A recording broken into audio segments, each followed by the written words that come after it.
રાધે રાધે. રાધે કૃપા ગૌ સેવા ધામ આપ સૌનું સ્વાગત છે. આપ સૌને રાધે રાધે.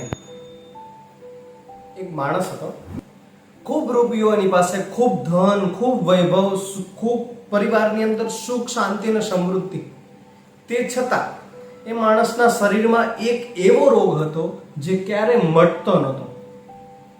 જેટલા રૂપિયા ખર્ચ્યા, પાણીની જેમ હોસ્પિટલ, એટલે એક હોસ્પિટલ છોડી નથી, એક દવાખાનું, એક વૈદ કહી શકાય કે એક પણ પ્રકારની દવા અને દુઆ એને માણસે છોડી નથી, અને તે છતાં એના શરીરમાંથી રોગ મટતો નથી. જમીનદાર છે ગામનો, રૂપિયો ખૂબ સારો છે, અને વ્યક્તિને રોગ ના મટે એટલે સમસ્ત ગામ અને એને ખુદને પણ થાય કે મારું ગામ મારા વિશે શું વિચારતું હશે, કેમ આટલા બધા પૈસા હોવા છતાં, આટલો બધો વૈભવ હોવા છતાં મારો રોગ મળતો નથી, કેમ બધી જ પ્રકારની ઋષિ મુનિઓ, મહાત્માઓ બધી જ જગ્યાએ, બધી જ રીતે પ્રયત્ન કરી ચૂકે પણ રોગ મળતો નથી. એક દિવસ તે ગામની અંદર સંત મહાત્મા સાચા આવી અને આ માણસ પણ તે સંત મહાત્મા પાસે ગયો, પ્રણામ કર્યા, નમસ્કાર કરીને કહે છે, મહાત્માઓ બધી જગ્યાએ ફર્યો, બધી જગ્યાએ રૂપિયા પાણીની જેમ વાપર્યા, પણ તે છતાં મારો રોગ મળતો નથી. એનું કારણ શું છે? તો કે બેટા એક કામ કર. તો કે શું? આજ સુધી ક્યારેય કોઈ માણસનું દિલ દુભાયું છે? તો કે ના. કોઈની પાછળ છરો ભોગ્યો છે? કોઈને પાછળથી વાર કર્યો છે? કોઈને હેરાન કર્યો છે? કોઈને તકલીફ આપી છે? કોઈને ગરીબને હેરાન કર્યો છે? કોઈનો પૈસો લઈ લીધો છે? કોઈની જમીન જાગીર લઈ લીધી છે? કંઈ કર્યું છે? તો કે ના.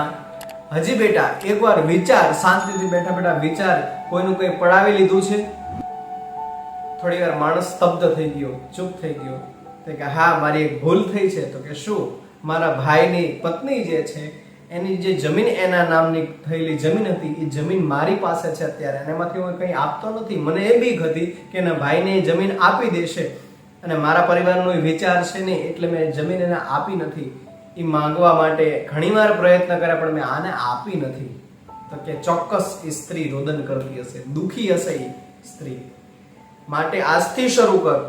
તું દર મહિને 100 રૂપિયા, એ સમયની અંદર 100 રૂપિયામાં પરિવાર ચાલી જતો, 100 રૂપિયા દર મહિને આપવાની શરૂઆત કર, ચોક્કસ તને તારો રોગ મટી જશે. કે સારું, આપવાની શરૂઆત કરી, પણ આપે કેટલા? તો કે થોડા સમય પછી સંત મહાત્મા આવ્યા અને પૈસા જે આપતા એટલા માટે સંત મહાત્મા પાસે આવી આ જાગીરદાર, આ પૈસા વાળો માણસ એમ કે છે કે મારો રોગ મટી ગયો. તો કે કેટલો મટ્યો? તો કે 75%. સંત મહાત્મા મનમાં વિચાર કરે કે આનો રોગ તો 100% મટવો જોઈએ, કેમ 75% મટ્યો?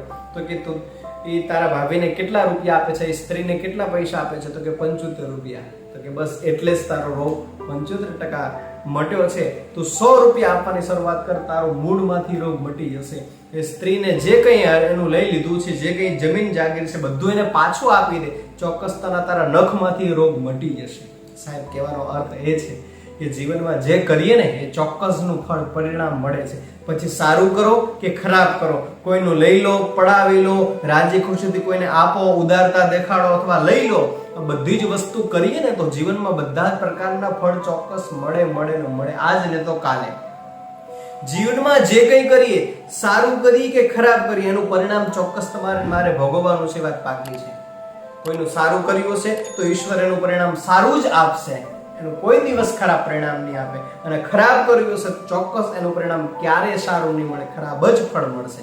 માટે જીવનમાં યાદ રાખવું, કર્મ કરવું તો એવું કર્મ કરવું જે કર્મ દ્વારા કોઈનું સારું થાય, જે કર્મ દ્વારા કોઈના દિલને દુખાવો ના થાય, જે કર્મ દ્વારા કોઈનું દિલ ના દુખે, કોઈનું મન બેચેન ના થાય, કોઈની આંતરડી કચવાય નહીં. આ બધી વસ્તુ ધ્યાનમાં રાખીને દરેક ડગલા જીવનમાં ભરવા જોઈએ, તો જીવનની અંદર ઈશ્વર જે કંઈ કર્મ કરશો ને એનું ચોક્કસ ફળ અને પરિણામ આપશે.